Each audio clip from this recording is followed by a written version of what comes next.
All right, so this album it's actually different than any other album I produced Yeah. because what happened was I'd make the beat, sending out, and after I'd made the beat, I'll just randomly like, oh, I think this person would sound good, and just did a cold call. So I was like, Right. most of the album is a lot of cold calls out the blue, like, yo, I'm sending you a beat, write whatever you want. If you could only do a hook, do a hook. If you could do a verse, and I'll finish the rest of the song. And that was the concept of the album. Pretty much 90% of the album was done that way.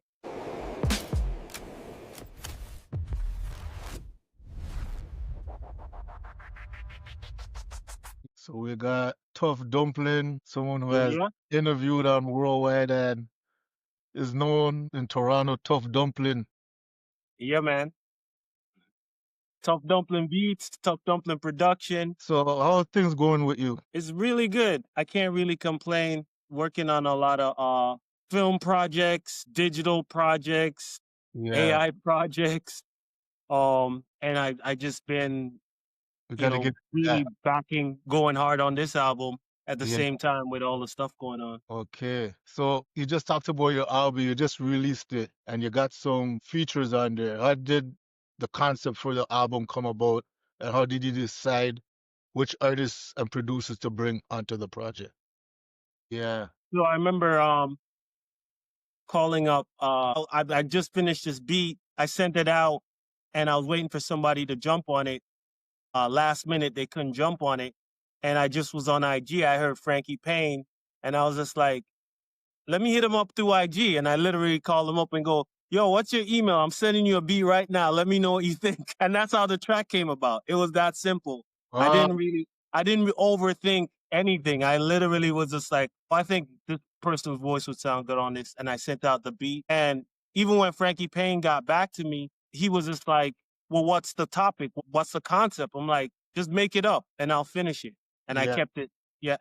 That was pretty much the process of the whole album, where it's just like, show me what you got and I'll finish the rest. Cause I felt I did my part once I sent the beat out, you yeah, know? yeah. So it came out really organic, where everybody was just like, if you listen to the album, no song sounds alike Yeah. because it's all the different artists' perspective, and then I intertwine in there. And so, Crazy you brought up Frankie Payne because he stays low, but he drops music here and there. yeah, it was really, and the funny thing is, he was on the first Nefarious demo back in like 1995, like way back. Yeah, he was on the first demo, and Because I remember I, those times. That's when he was had his videos on music, on Much Music and everything. yeah. Yeah, So it was this, when I was talking to him, I'm like, yo, it's been like, I don't think I've spoken to this dude for 24 years or so. Like, it's been that long. wow. So the call 24 years, like, yo, I got this beat, just do a verse, was kind of funny. I wonder if you remember us being at your house during lunchtime or after school when you were Yeah, making. Yeah, making beats. when I said that, I was like, yeah, I forgot you do know him from long, long. Yeah, a lot of those guys. I remember a lot of cats came by the house because I think back then I was just one of the. I don't know. There's not a lot of people that had samplers. So I remember producers coming in with the soul records, like, "Yo, could you loop this for me?" Like, like it was like a Yeah, place where you could go and make hip hop beats. that was before Kanye got famous for that. Yeah, Yeah, I but remember. I think this album was one of the actually funnest album I recorded because I didn't know what to expect. I had to take the lead of whoever started the verse first and just kind of take it to where I think it could go. Okay, And so then on top of that, while I was doing that, as songs were getting done, I was hitting up certain DJs yeah, and getting their feedback. Like, what do you think of this song? What do you think of that song?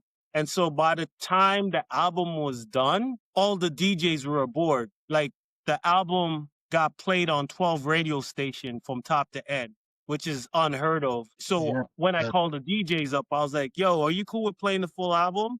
And there was like a quick pause, and everybody said yes. And I thought they were going to be like, I don't know, whatever. yeah. But 12 radio stations, mostly in Canada, but some of the US channels, and they all played it in the same month, back to back, every weekend. You could listen to my whole full album from top to end and then vote for what song you think should be on vinyl. So I got to do a little backstory there with the radio and everything. I remember when you first came out, there was a little tussle with the getting on radio, and now you're able to get your whole projects on the radio. A little, Yeah, considering like, I mean, I guess the early 90s, a lot of the stuff we would get in trouble. And then I remember, I remember, I remember DJ X banned any Nefarious song from being played. Like he got angry one day and he was like, "No more Nefarious songs on the radio." I remember you And then performed. all the DJs start to play me more because they were like, well, so I've Yeah, been in instance where, and then when I came out with the mixtape after that, I remember Flow, they banned a song too. And I was climbing the charts at the time because normally they'll take a couple songs and then you vote every week. And I literally I started at number 17. I And by the remember. time I got in the top 5, they banned the song because I said I leave you off beat like white girls who dance on Electric Circus. Yeah, And yeah. someone took offense to the Electric Circus. I don't know what. I remember that show. It was Let It Go or Let It Flow. That was. Yeah, yeah, I remember that. yeah. So I've been always in this weird space where every time something gets released, it gets banned or I get banned for some reason. Yeah, So this was the first record that nothing wasn't banned. It was actually the least, I guess, because I made most of the artists control the vibe of it.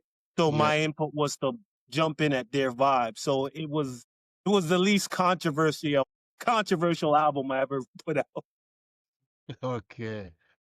So I think that's why DJs were like, they heard it and like, he didn't diss anybody. All right, we cool. You didn't let it run. Going through some of your music videos, and I remember when you put out No Music Industry, and it Yeah, was about the same struggle with mainstream radio and infrastructure for the industry. yeah. But last week I saw a report out saying that for the first time in 35 years or so, there is no rap songs in the Billboard Hot 100 Top 40. Yeah, yeah. Yep. Well, it's hard to say because they were talking in a commercial setting, and Yeah. in a commercial space, I think the labels are just not backing it. I don't know if they don't think there's no money in it, or they just because of this new administration, big corporations are not funding it, Yeah. and so it's not that it's not successful. It's just that the money people are decided that wait, let's make our money differently. Yeah. So I think it's just not getting the backing. But the stuff that I was actually talking about was more from the level of trying to find a space between, you're underground and trying to break through. How do you make a record that's solid without trying to, do some weird hip hop kind of vibe, right? Yeah. Um, and that song, No Music Industry, shout out to DTS from the Master Plan Show because he was the first one who called me and was just like, yo, you should put out some music. We haven't heard from you in a while. And he was just like, yeah, like, what's the evolution of Collision? What's the evolution of Nefarious? What's the evolution of Tough Dumplin? What would that sound like? And so No Music Industry was the first record I recorded that I actually, fully released since the early 2000s. And Yeah. so when it came out, I sent it to DTS of the Master Plan, and DJ Premier got a hold of it. And simultaneously, they were supposed to give me feedback, but none of them gave me feedback. They just start airing the song. Yeah. So I already knew it was taking off. And I think it was the most played Canadian song by DJ Premier. Every The- show, DJ Premier played No Music Industry, and he would scratch it too. Like, and the- I remember people would keep hitting me up like, "Yo, every week DJ Premier plays your music. Like, Yeah. what kind of?" I'm like, I don't talk to him like that. He got it and he just ran with it. Yeah. Yeah. Yeah. And so DJ Premier kind of set the buzz for even me to drop that second album because that album wasn't planned for better music. Mm. Tough Dumplin Foundation for Better Music. That was an album that I was trying to make. What happened was everybody was just like, yo, DJ Premier is playing your stuff. send him another song and see if he plays it. And I did another song and he just ran it like the Yeah. first song, like it was the next single. So Big still, within man. 6 months, all that buzz, I just wrote an album. And that's how Foundation for Better Beats came about. It was literally, I could say, between DTS to the Master Plan show, big up DJ Despair and all those guys. They were just like, yo, you got something, run with it. Yeah. And kind of like that's what led to it. Most people, they're like, oh, I'm trying to do an album, I'm trying to produce an album. And my project wasn't like that. There was a demand, and I was trying to be like, okay, there's a demand for this music. Let me write this album. And that's how Foundation for Better Lyrics came out. Yeah. And then on this album, this new one, it was more of like, oh, let me just have fun with the community. Like Yeah. hit up the community, call people I haven't heard from a while, just start a whole new lane. Yeah. Yeah. Yeah, and it was so cool. Like everybody was so down. I remember even calling who else is on the album? I called there was so many random people. Yeah, there was just a list. All I Yeah. remember was being on the phone all day long, calling people like, yo, so how's your voice sound? You like how because I mixed the whole album too. I mixed not only mixed and produced it, but mastered the whole album. So there was a lot of responsibility of making sure everybody sounded good on the album. And so even the trick with that, I remember when I got the first couple of mixes that I was doing it, there's this trick where if you record on different tapes, like tape emulation, like cassette tape emulation, you get different characteristics out of people's voice. So Okay. every artist on the album has different mixer tape emulations. So I Yeah. get a unique sound that you can't reduplicate that. If Yeah. they record another album, like record on the same beat, their voice won't sound the same. Yeah. Yeah, yeah. So I was going in even deep on the mix to a level where I'm like, I want everybody to sound good, but I want them to sound like you would never hear them on their own records. Yeah. Yeah, Yeah. yeah. So yeah, it's definitely dope how it came out, and big up to all the DJs that played the album from top to end because it's unheard of. Yeah. I don't know of anybody who's I don't know. I can't even think. I think Michael Jackson might have got played, all his videos played, but I don't know if Station playing a full album, like, because Yeah. it's not like 10 songs. It's 16, 15 Yeah. songs. It's a Yeah. long record. It's not like, an EP. It's a full on Yeah. album. Yeah. So big up to everybody to support the album. And it's been doing good. I was supposed to announce the songs that made it to the vinyl. Yeah. But what ended up happening was I had a couple songs that were leading, but when the full album drops, everything also is on the same playing field. Like no one likes the exact same song. It's not. Like Yeah. they like the album as a whole, but there's no song that's like outdoing the next song by a mile, you know? Yeah. So like 12 DJs from 12 radio shows all voted on different songs that they think should be the single. That's Yeah. unheard of. Like So when I did the first album, when was the everybody said Pondering. Everybody was like Pondering is a single. The second album, everybody was like, What is a Duffy's the single. This album, no one has this exact. Yeah. Yeah. So I think that's a good Yeah. sign. Yeah. Every DJ. I heard there's like there's a few still, and I was listening to it. But even the songs that you pointed out that you like, I have the opposite of someone just saying that all the opposite songs that you didn't vote for, that's what Yeah. they like most. They like Yeah. because I think the ones I liked it was that like at Nas production. It's funny you say DJ Premier. It just reminded me of that kind of production when I was hearing it. I Like think it was 90s Till Now. yeah, that 90s. one. Yeah, I like that one. Yeah. Yeah. Yeah, there was I think on the album I took an influence from all the producers. Like Yeah. I did a little of the Pete Rock filtering. I did some of the Dr. Dre's type piano sounds. Yeah. And then I went off the cuff with like the reggae stuff where I was more that's our you know what I'm saying? That's our influence, the West Indian reggae bassline type I think hip hop beat. DJ Premier is coming with a album with Nas. I think is it Oh, DJ for Premier? real? Yeah, you see Nas's label with the Mob Deep that came out, the Ghostface. So I Yeah, think yeah. I remember that. Nas is the last in that line where he calls um, legend says or something like that, or legend recalls or something like that. Yeah. Them thing, and then after all, you're just talking about that. Look, look. If you look at it, I got to work with a Tribe Called Quest. I got to DJ Premier Back My Music. I got to mix Junior Reed's records. Like I got a lot of cool projects that just came in an organic way that I'm Yeah, just really thankful for because it's like, I was a big fan of Tribe, and the fact that I actually have a record with Fife was off the chain because it was when we got into the studio, I was writing with him. He had the pen and paper like sitting next to me, going, "What do you think?" And we're like vibing back and forth. It wasn't some email the lyrics and someone was blending it. yeah. I was literally in the studio back and forth with him. And I just remember the vibe. And he came in and he was just like, "Yeah, yeah, I took in the Tough Dumplin record." I was like, "For real?" He's like, "Yeah, I love the style." And then he was just like, "You know what? I'm going to do your style, but I'm going to do it in Trini." So he took on so when you hear the record with me and him, he took on my persona. It didn't go, I was supposed to be the one doing the Tribe, but he was like, "No, I like that a West Indian vibe. I'm going to do a Trini style." And we go back and forth. And I was like, "All right, let's do it." Because And so, he does do that on electric relaxation.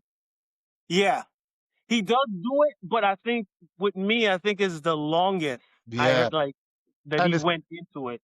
it's switched up. It's not exactly, but it's just first time hearing him like use the West Indian. Yeah, yeah, yeah. Like he used it like a little bit on it, But so I got him to bring it out. no, but it was just even that like the level of even working with those guys is just I'm Yeah, just thankful to have the opportunity, and still opportunities are coming. So like even the Junior Reed stuff, what was cool about it was I had to learn how to mix fast because we were doing dub plates for like Hot 97. Like he would show up at like 2 o'clock. I'll yeah. finish record around 4 and I had 2 hours to mix. And so I'd have the song back to him by 6 o'clock and it would be on Hot 97 by 8 o'clock. That's And that right. was kind of like, and so it got me really in this headspace of like, oh, I gotta get this to the radio like ASAP. The same day it's recorded, the same day it's hitting the radio. I know in Toronto that happens when people used to have a song and send it to CH or Y or what was the other one? Flow, and then it'll get played.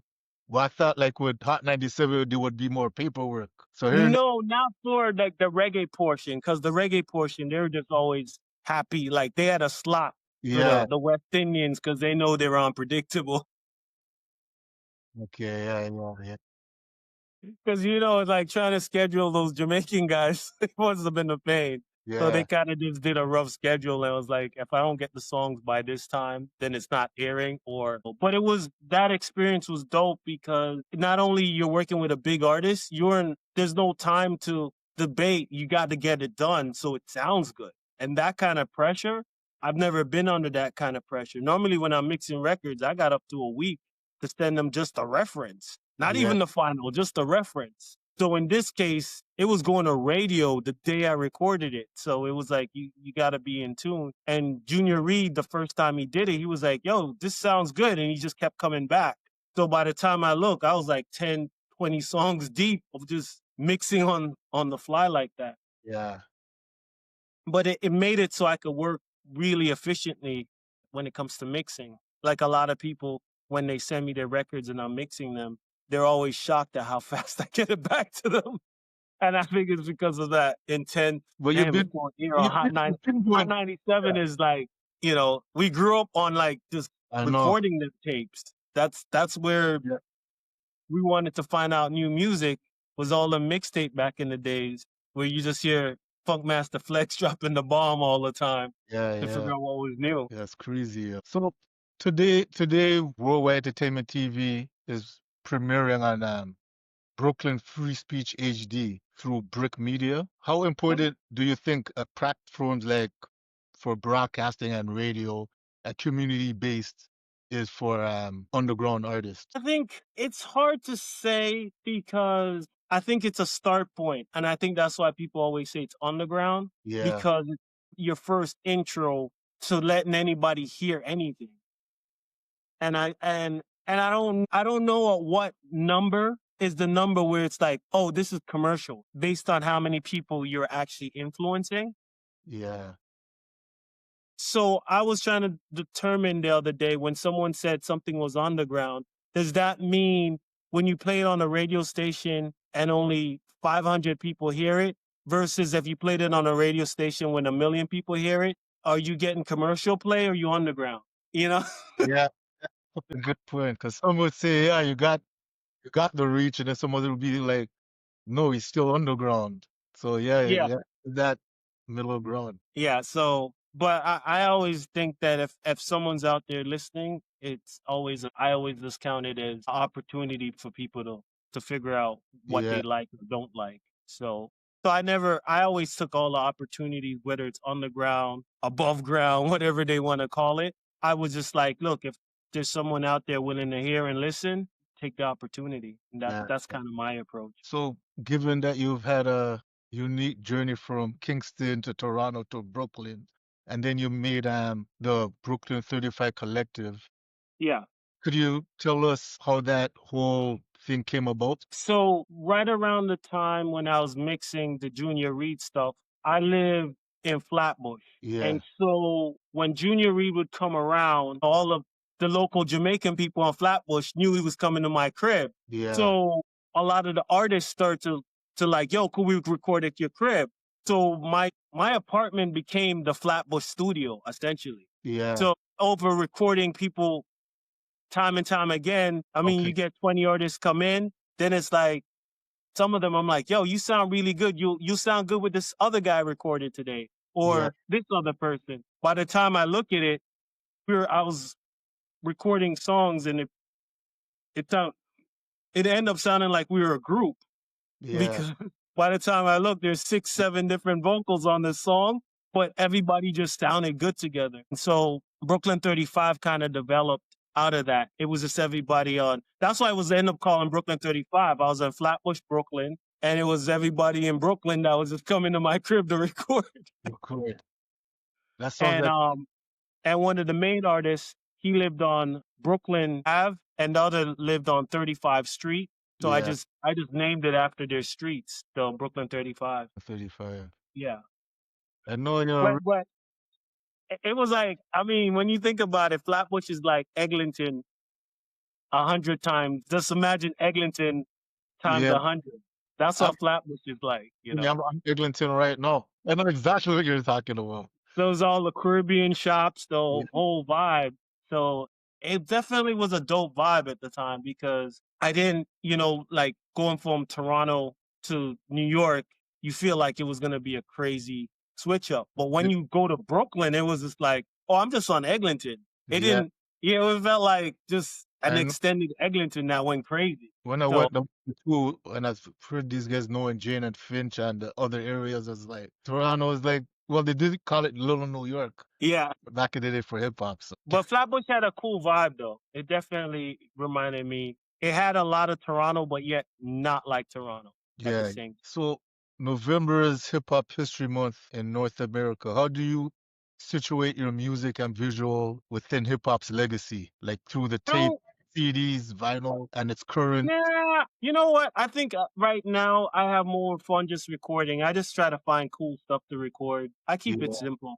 It's yeah, like try to just make some dope music and that's it. At this point, I think this album, I mean, it features 26 artists. Like yeah. I don't you know of a Toronto album that features 26 artists? That's not a compilation. That's crazy that you were able to get all those artists too. Yeah, I think only one artist turned me down and I don't think he wants me to say his name. But overall, I can't believe how many like everybody was just down. It was Yeah, just it's just, I honestly think this is probably the biggest community album. It's yeah, literally because I'm not picking the topics. People are thinking I have any. It's like all these artists just did what they did, and I just try to yeah, add to it. yeah, Yeah, and so I feel like I don't know if there any album that's actually constructed this way, other than like if you had to look at from like a DJ Khaled point of view. But yeah, even he's picking the topics. He's picking he has more versus this was kind of a free form, like yeah. write what you think comes to you, and then somebody else would finish it. And I can't think of anybody who's done that process Yeah. to that extent. And I think that's why I think this album is going to be unique and stand the test of time. All right. So, what is hip hop to you when you hear hip hop? Someone ask you about it. What is hip hop? I think because I dibble in all the elements, Yeah. I find that it's like That's why I like asked. I don't know if I would have dig. I think of all the old soul records that I listened to, Yeah. and I don't know if I'd have listened to it if I wasn't into hip hop. Because the journey of digging for samples because you want to be part of hip hop or you want to have an element of hip hop Yeah. makes you take in things in a different way. And that's the element of hip hop that I like was it would force you to introduce something new in your life to Yeah. make it work because hip hop was about taking different pieces of things and flipping it, right? Yeah. Yeah. And that's where like I'm in record shops now and I'm just like, oh, I really like this record. But I'm like, I don't know if I was making beats, if I'd be into the record as much. Yeah. But Yeah. because I spent so many years trying to find that right loop, that right sound, so I could be like, yo, this is the dopest hip hop beat ever. It just With this you person, realize, I know this personally. You have seen you do it. I've seen when you're in the studio and you're picking the beats. yeah. So I think Do you that's the think that's part that because I what remember did you what? say? Do you think that's our last art with the producing? Because I seen the Wu Tang story and I saw it. RZA had a whole episode about getting the MPC, going in the record store, making sure no one else gets the record. Yeah. Yeah, I've been through that. I used to do that. I used to, because I had so many people come by my crib. Yeah, I used to put up all these whack records that sucked, that I knew had no sample on it. I'll put it up front because I know they'll go, if they saw that record, they'll buy it because they yeah, saw it on my crib. So yeah. I didn't want them to know what I was really sampling. So you put up all this bullshit. You know, this Indian record got some sample. It ain't got no sample on there. You just didn't want them to get to what you were looking for. Okay. So all those games. I mean, the other day, I mean, maybe like 2 years ago, I had to buy a SCSI drive, which is Yeah. like pretty much a thick floppy disk. And the Okay. reason why was just like I wanted to have access to some of the older stuff that I work on, but I didn't want to load up a bunch of floppy disks. So you could like load it on the SCSI drive thing. And I went into this shop and it was like I walked right into the 90s. They had the ASR 10s. Remember those? Yeah, The yeah, keyboards with the sampler on them. yeah. They had like 200 of them just lined up against the wall. It's almost just like It's that crazy. whole decade, everybody just ran in there and go, we don't do this anymore, and just dropped them off. Like That's I've never seen so much vintage MPC. There's like over 200 MPCs in that spot. All the 200, the 300, the 400, all the models. And it looked like I just walked in a time span time. where everybody just gave up Yeah. and just said, we don't do this no more. They So, had the same thing with flat screen TVs. I remember when flat screen TVs, oh, the one long. Christmas I went out and everybody's old TV was on the sidewalk. Yeah, yeah. Anything that wasn't flat was all on the sidewalk. I've never seen that many Those TVs all TVs were out at the heavy, same man. time. Those TVs were heavy. And I That felt like that Christmas, everybody's like, I want a flat screen. And it like, I felt like that's what people do it. It's like, no, just use the computer. Don't buy an MPC. Don't buy a sampler. Just use your computer. And everybody just pawned their MPC. this is the perfect time to ask you this. What's your thoughts on the whole AI with the producers and So people this, making beats and using artist songs like 50 Cent and just I think it's I think it's a trend right now and it's yeah, going to pass because what's going to happen is AI only knows the past. It only knows how to duplicate the past. So it's not going to do anything groundbreaking, but it's going to do stuff that you're already familiar with. So yeah. it's pulling from stuff from the past. So when like if I want to like hear an R&B record right now from the UK, they're going to it might give me like a Amy Winehouse type Yeah. character, which is cool for now. But there's not over time. If you want to go to a show, there's no one to perform that. So even if you like the song, Right. Right. Yeah, you yeah. know what I'm saying. So it's a vibe for the day, but people really want to see people in the end. So Live. I Yeah. think it will pass eventually because after the time you just get, you get bored because Yeah.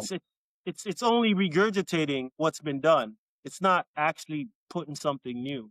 So I think that's what people got to keep in mind with AI.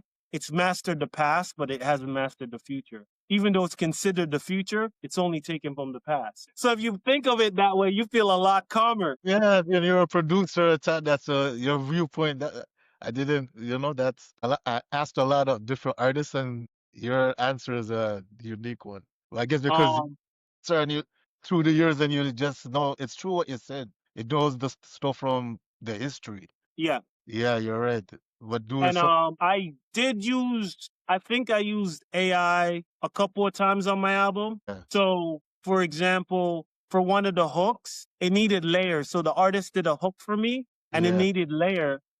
And so I put it in AI and I said, could you do this same hook at a lower key with a thicker voice, a bassier voice? yeah, So I layered his voice with the AI voice and he called me up and he's just like, yo, how did you get my voice to sound so thick? And I was just like, don't worry, it's all in the mix. But I did that instant where I felt like I needed another tone. And, yeah, I was like, all right, let me use AI to fill in that for that tone. Cause I knew what I was going for. And it would have been too cumbersome to get another singer in, especially because they have to study somebody else who wrote the hook, and yeah, they're writing the song. So I didn't want to add a complication with another artist. So I was yeah, just like, all right, I'm going to try the AI in this case. So the AI assisted in I think two hooks on the yeah. album just so I could beef up the voice. And Okay. then some of the videos I ended up using AI in between. So if you look at the music video I dropped a month ago, it's called 90s Till Now. Yeah, It was shot on my phone. So I set my phone to the 90s footage. So it looks like the 90s glitchy. yeah, And then I set AI to 90s hairstyle. And then I blend it with my phone footage. yeah. And Okay. and people loved it. So I have been using in a unique way where I try to blend it because I'm recreating the past and it's really good at the past. So doing something like 90s till now, it was just like, give me a bunch of 90s hairstyle, give me a bunch of 90s look, Yeah, blended it with me dressing 90s. It flowed. No one even, that's if what it's. anything, I got more calls because people were like, oh, that's a cool way to use AI. Because you Yeah, didn't feel like, yeah, yeah. yeah. That a tool. So you just mentioned the song title there. So going back to the 90s and then fast forward into the future and the rap beef with Drake and Kendrick Lamar. That would ever like see the day of rap going to court over a rap battle? Yeah, I mean, I think the Drake thing was just interesting because I think it was a culture thing. And so I don't think from the American side, they didn't understand some of the stuff Drake was doing. Like when Drake does some of the West Indian stuff, they Yeah. don't know why he's doing that. They don't know about the Jamaican influence from Toronto, Okay. right? So when he does that, they're kind of like, so when Kendrick says he's an imitator or this, they're like, yeah, he is. Cause he was trying to do reggae. He's trying to, See? so, Ask you that. so You you see, can see where the culture is like, you know the both sides. You know the Canadian yeah, I thing. know both sides. So I just be sitting in the room like, okay, I mean, you're a Southern dude or I'm on, East Coast. Yeah, They're not going to see that, it's going to be like, but I think Kendrick definitely had some lines that I felt like genuinely hit people because under the climate of everything, some people might be like you, look like you, but they're not all they're not cut like you. And I yeah. think he did something unique with not like us, did a Angle. split where it showed is just like, yeah, you could say you're half black, you could say you're part black, but this is the culture. And having him defining what culture is in a rap song is what made the battle so Yeah, yeah, yeah, you yeah, know what yeah. I'm saying? Because even Kendrick knew, because Kendrick sets it up. because he says that line about, I have to give me some time, I'm going to take you back. And he explained the whole Atlanta thing. Yeah. But he sets it up where it's just like, typically rap songs don't go this deep, but I'm going to go deep for you, but give me a sec to set the scenario. And then he sets the scenario, which like anybody in the hood was like, oh, okay, I get that, you know? Yeah, like your breakdown. Like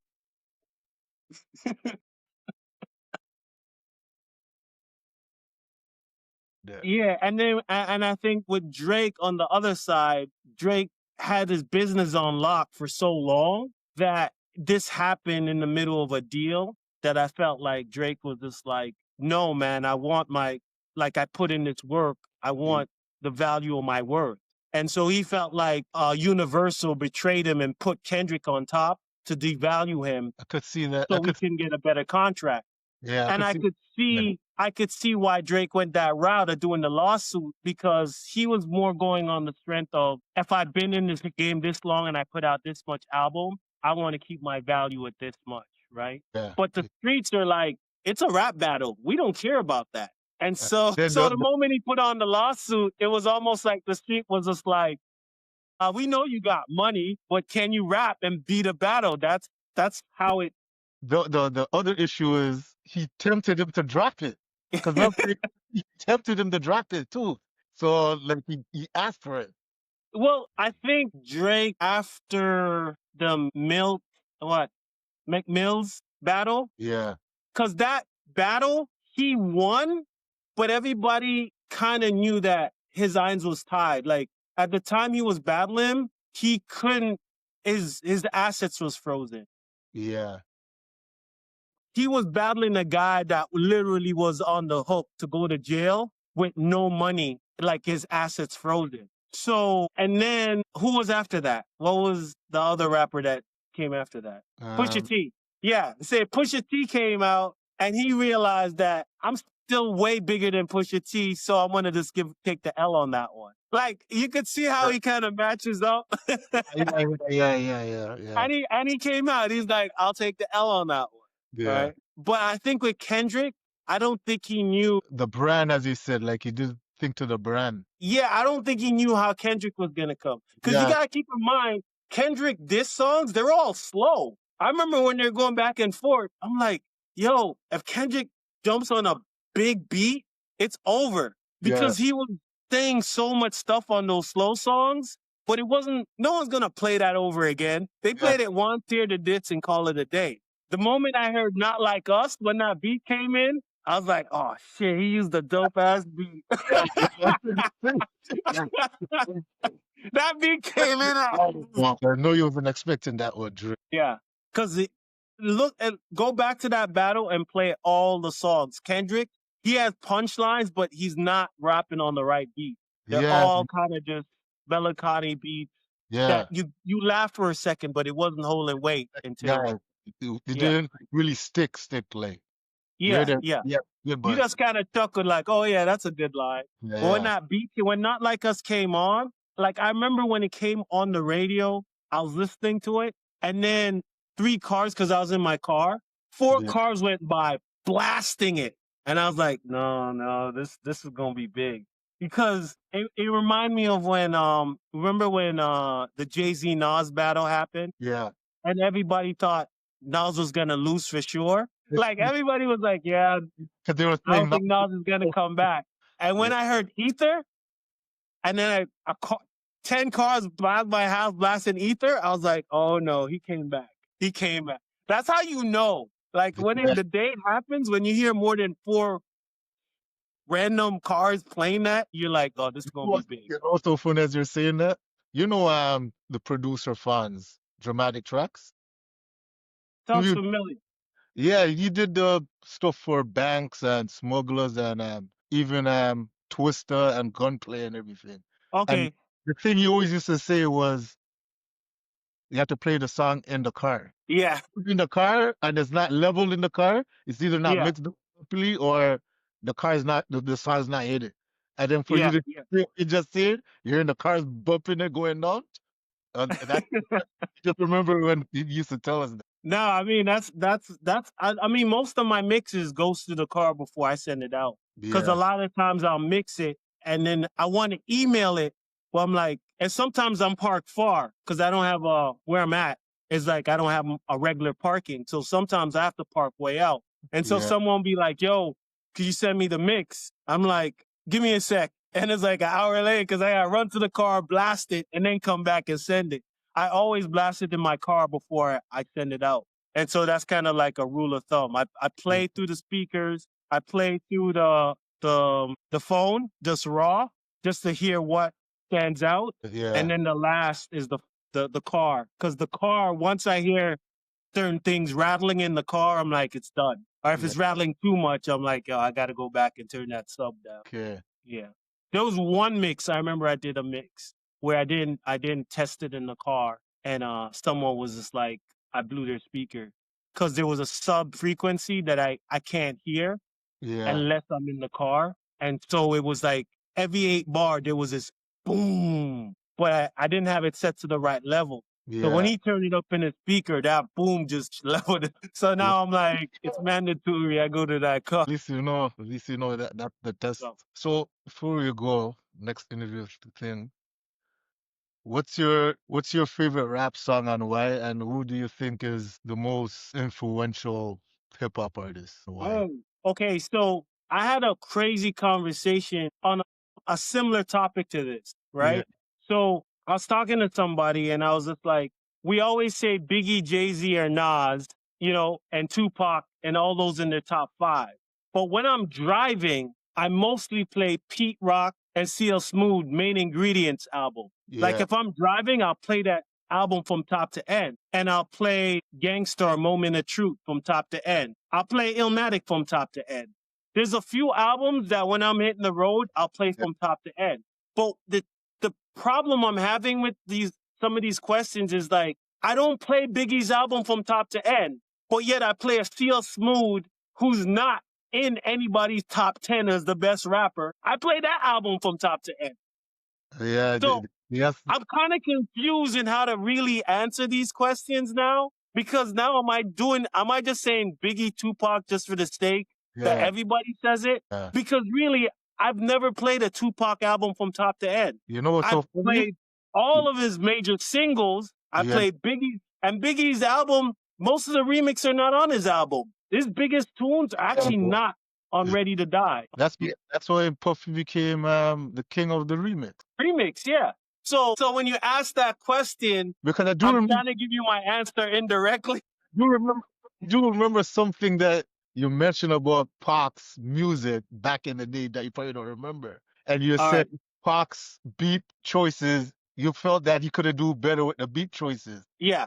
I felt like, But then you said also that he was also working with Quincy and he had that kind of different kind of R&B jazz kind of sound to some of his music. And that's probably the influence from Quincy with QD3 and all that.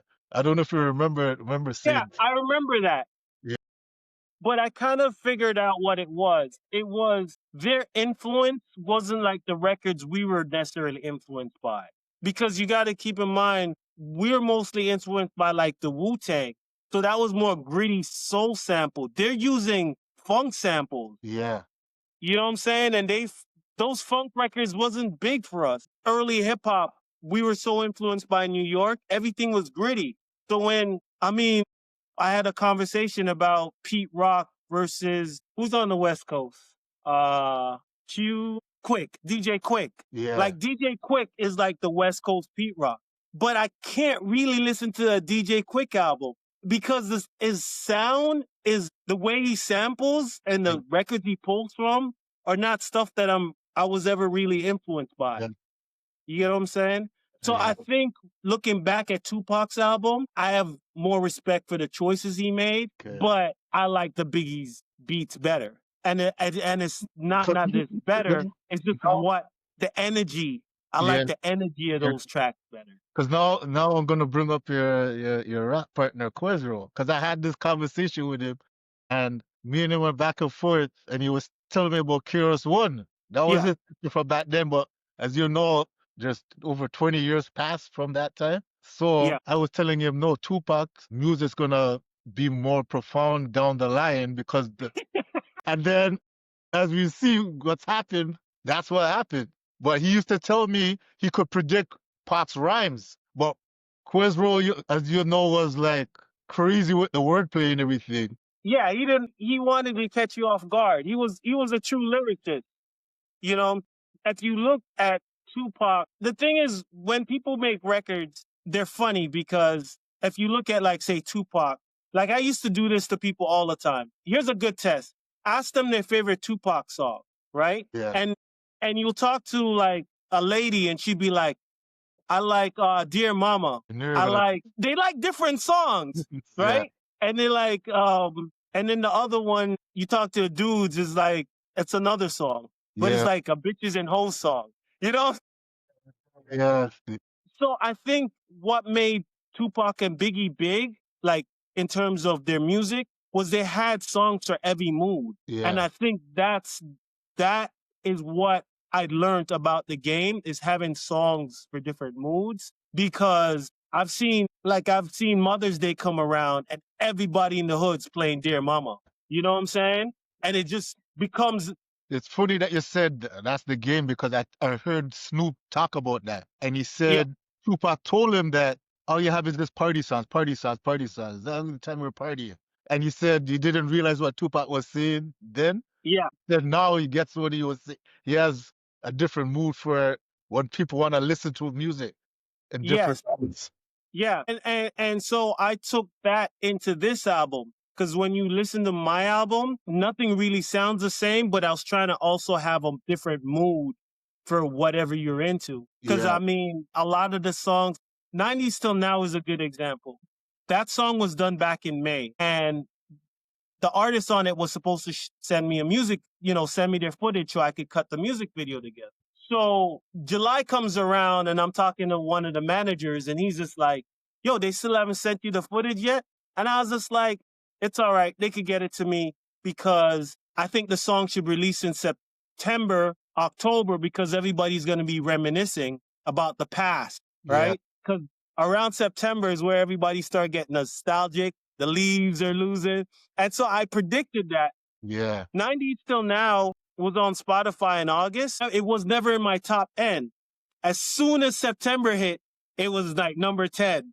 And then by the time October came around, it was number 1 on my Spotify list. And it's because I knew everybody's going to be in that reminiscent mode. October, September, 90s Till Now was, so I already predicted that all the way in May. When you're saying that, I'm thinking about like when people used to go back to school. Yes. Yeah, after the summer, and then for some reason, then after I'm like, yeah, it makes sense. Still reminisce that time. So now my top song on Spotify is all the slow songs because everybody's kind of laid back now. Yeah. Yeah. And so Spotify is actually really good to watch the mood of what people are listening to on my album. Because I don't think a lot of artists track their Spotify like that. I actually track it by the mood. Like I'm looking at what songs fit what mood for different months. Yeah, because most of the songs that are in my top 10 right now wasn't in my top 10 when the album released. I could see the turnover because people are like emotionally gravitating to different songs now. And so I kind of based it off that Biggie Tupac model where That's a unique yeah, take. yeah.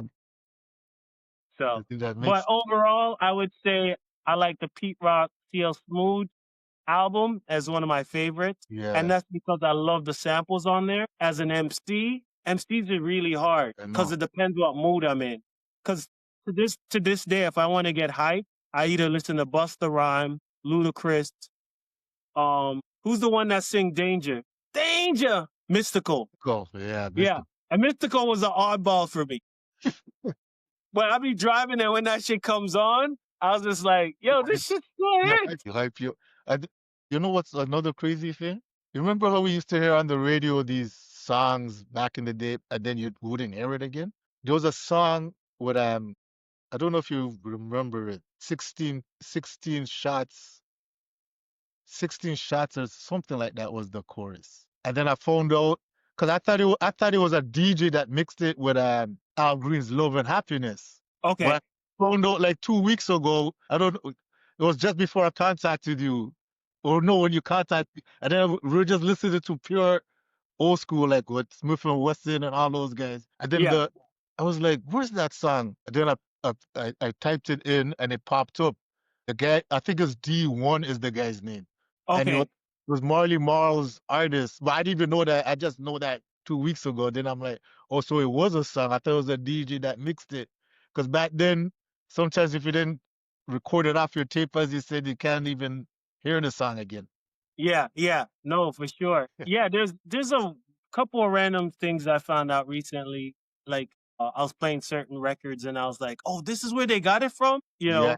So it's kind of cool when you kind of stumbled on, it's like something from the past, and then that's the it internet. kind of like it kind of lingers, and it's like, "Oh, that makes sense now." That happened to me when I went to LA and I listened to West Coast music. It Yeah. made so much more sense.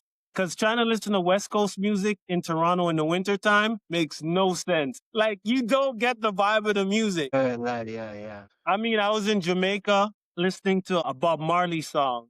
Yo, which Bob Marley song were we listening to in Jamaica? Mystic, Mystic. right? Yeah.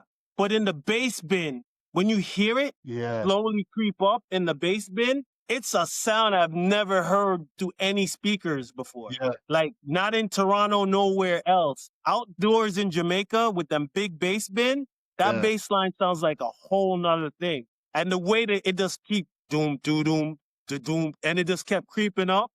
And the whole party got alive. And this is like you're thinking, yo, everybody knows Bob Marley record. Like, it shouldn't be a thing. But when you hear it in the right context or where it was made to be, it is a whole different thing. So I have a different respect actually hearing the records where they're made from. So now if I'm driving and we're crossing into certain states, like the other day we were driving and we had to go through Chicago. I was playing like Common Sense. I was playing Kanye.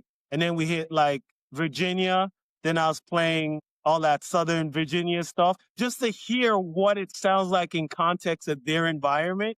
Yeah. And it was kind of a cool little, journey. So, and I think I got it from my brother because he used to come to New York all the time and Yeah. tell me everything about Queensbridge. I'm like, how you know about Queensbridge? He's like, yo, I listen to Mobb Deep album and then I drive down to Queens and I just take it in. I was like, you reliving Mobb Deep life on Queens driving down. But he was one of Yeah. those people who's like, yo, you got to hear the Mobb Deep album in Queens. When you're in Queens and you're listening to that album, it feels a particular way. So now Yeah. I actually do that. Certain artists, if you're a fan of them, if you ever get to their hometown, play the album while you're in their hometown just to get up. The vibe. You get the essence of what the vibe is. Yeah. Okay. So where you could get your album? Bandcamp. You could check it out on Spotify if you want to purchase it. You can purchase it from Bandcamp. Bandcamp rated it as one of the top hip hop albums when it came out Yeah. in August. So it was like Okay. the reviews, everybody, it got really good reviews out the gate. I don't know of that many Canadian albums that got reviews like that out the Like, gate. So the fact that yeah. they just gave it I felt like that was my 5 mics because we don't have No more source. That's we don't follow the Source magazine like we used to. So Bandcamp gave me the 5 mics. I'm like, yo, I'll take it. yeah. Yeah, Yeah, so man. go to toughdumplin.com and most of the records you could go and play the record and you could get all the vinyl. So the first album is on vinyl and CD. The second album is only on vinyl and this album is digital with vinyl to come. So it's not like that's why I labeled it volume 3. So you have to Yeah. go digging for what 2 and 3 was because realistically they're not I didn't release all my albums on all the platform like that. Yeah. This album, I wanted everybody to have it on all the platforms because it involves so much artists, and I wanted Yeah. people to have access to this particular album. Anything, Foundation for Better Beats Volume 1, Foundation for Better Beats Volume 2, that's for the record collectors. If you're around, Yeah. hit up Plady or check out your local record stores. Okay. So that was a great conversation there with Mr. Tough. Thanks for watching Worldwide Entertainment TV. Make sure you hit that subscribe button and check out more videos right here on the channel. We've got a lot more coming your way.